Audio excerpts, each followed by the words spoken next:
The new Galaxy Z Fold 8 Ultra is very enticing. The large anti-reflective inner display turns the Fold Ultra into a productivity powerhouse. But how does it compare to the most popular flagship phone out there, the iPhone 17 Pro Max? Today, Maria and I are going to answer this exact question. The Fold 8 Ultra has a triple camera setup with an aluminum frame. The power button acts as a fingerprint scanner. The phone is very thin despite being a foldable. The cover screen is tall and large at 6.5 inches and can be used as a normal phone. When you unfold the phone, you get an 8-inch display, so it is like having a tablet and a phone at the same time. The iPhone 17 Pro Max has a new look with a triple camera setup on the back. You get an action button and an additional camera control button. There is no fingerprint scanner, and you need to use Face ID through the dynamic island. The back of the iPhone supports MagSafe, so you can attach accessories to it without needing a case. Now, if you look at the cover screen, the iPhone definitely wins here. The bezels are smaller, the display quality is better, and the iPhone is more anti-reflective compared to the Galaxy. When you open the Galaxy Z Fold Ultra, everything changes. The Galaxy's 8-inch display is amazing, there is almost no visible crease, and the inner display is almost as anti-reflective as the iPhone. There are many things you can do on the Fold Ultra that can't be done on any classic phone. For example, you can open two applications next to each other, which is great for multitasking. When watching YouTube, you can see the video on top and read the comments at the bottom of the screen without making the video tiny. When you use a floating window, the video is still quite visible. I especially find editing pictures to be a great experience on the Fold compared to the traditional flagship phones. I also like taking photos with the Fold since you immediately see the result on the left side of the screen. Typing with two hands is also super fast on the Fold compared to the iPhone. Needless to say, browsing the web and recording articles or books are also easier on your eyes with the Fold. If you spend a lot of time reading, the Fold is going to be a better choice. Since we are already at the 8th generation of Fold phones, most apps are very well optimized for it. Google Maps, for example, works great, and you can browse the map without being interrupted like a normal phone. Design-wise, when you fold the Fold 8 Ultra looks like a normal phone from the back. It is also as thick as the iPhone. Very interestingly, the iPhone weighs even more than the Galaxy and is heavier. When it comes to software, iOS now has a liquid glass look and feel, which you have probably already seen on your phone. The Galaxy has a more Android-like look with a touch of One UI 9. Feature-wise, they have more or less the same features. For example, you can use Circle to search on the Galaxy, or take a screenshot on the iPhone and do a reverse image search on Google. The Galaxy has more features to offer though. For example, you can select any text, even in applications where the text is not normally selectable, such as YouTube, and translate it on the screen. Of course, by holding the power button, Siri and Gemini can be activated on either phone.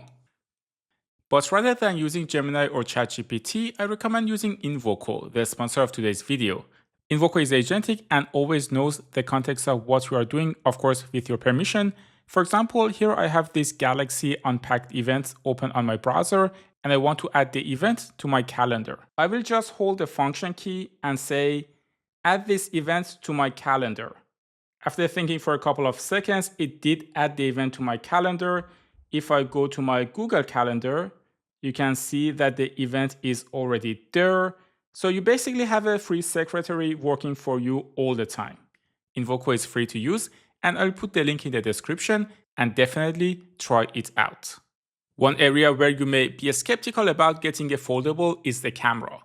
The good news is that both phones have a triple camera setup, an ultrawide, a wide, and a telephoto lens. For reference, this is Maria, the model of today's video, shot on a Sony full-frame camera. The main cameras on both phones have a similar sensor size. Therefore, apart from the color science, you get a similar amount of background blur and optical quality. Here in this video, the iPhone is colder while the Galaxy is more vibrant and warmer. In this picture, you can observe the same thing. The galaxy is also a little more exposed, which makes the photo look softer. Overall on the galaxy, expect a slightly warmer tone, more vibrancy, and a more exposed photo. The same goes for this picture of Yana. The white balance on the iPhone is more yellow, while the galaxy has a lot of magenta. For my skin tone though, the iPhone has more green in it, while the galaxy is warmer and leans more towards magenta. For indoor low light shots, they both do a great job, with the galaxy being a bit brighter. It boils down to your personal preference and which photo you prefer. Maybe write in the comments since I'm curious what you think. I took this photo in almost no light and the white balance is very different, with the iPhone being a bit overly warm. For the telephoto camera, the Galaxy has a small low-resolution 3x telephoto lens, while the iPhone has a 4x zoom lens with a larger sensor. At 3x zoom, the iPhone is doing a digital crop from the main lens, and even though the Galaxy is using the telephoto lens here, I don't see an obvious advantage or increase in quality. At 4x zoom, you can immediately see that the background blur is stronger on the iPhone and that the optical quality is much better. If you zoom a bit further, like 10 times, you can see that the Galaxy photo starts to become a bit pixelated. The iPhone also lets you zoom further since it has a longer reach.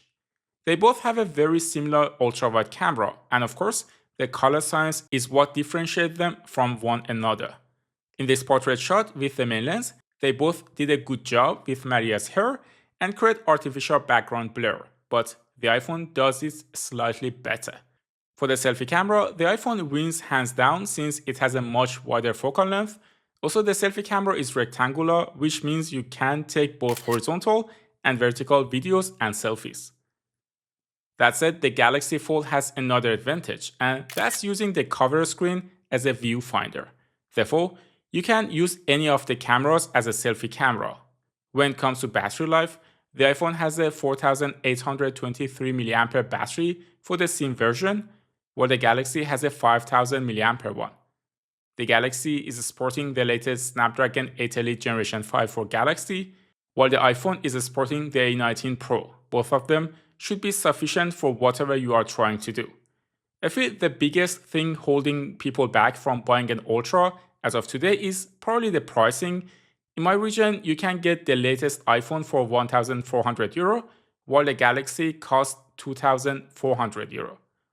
Overall, the Galaxy Z Fold 8 Ultra is almost the peak of foldable phones, even though it doesn't have the same durability as a slab phone like the iPhone 17 Pro Max or Galaxy S26 Ultra. By being a bit careful, you get a tablet and a phone at the same time. The cameras are acceptable, but I still miss a high-quality telephoto camera, and I feel the Ultra name suggests that the phone should have the best cameras, especially with the hefty price tag.